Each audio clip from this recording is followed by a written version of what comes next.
It's not only week 7 of the NFL season, it's week 7 of the fantasy football season, more importantly. So now we're joined by Darren Hartwell with a look at some guys you can pick up this week. First, 2 teams are on byes, the Dallas Cowboys and the Carolina Panthers, which means you don't have Dak Prescott, you don't have Cam Newton, and you don't have Big Ben as far as quarterbacks go because he's injured.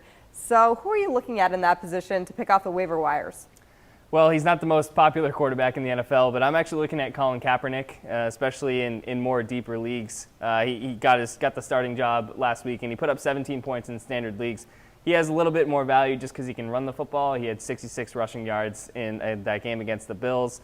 He has a pretty good matchup against the Buccaneers, so and if they're down, he might be throwing the ball a lot. So I would roll the dice on Kaepernick. There's slim pickings in the running back position now on the waiver wire at this point in the season, but is there any guy you see on there that might be able to produce in week 7? I think the big name this week is Jay Ajayi in the Miami Dolphins. He kind of broke out for 200 plus rushing yards against the Pittsburgh Steelers last week. You know, obviously I don't think you can expect that again, but you know, those numbers, especially with Arian Foster back in the lineup, show that the Dolphins are kind of committed to using him over Foster, so I think you can expect more of that going forward. What about wide receivers? Any guys you're looking at? Yeah, I'm looking at Kenny Britt on the Rams. You know, this is the 3rd straight game he's at least 75 receiving yards. He added a couple touchdowns this time.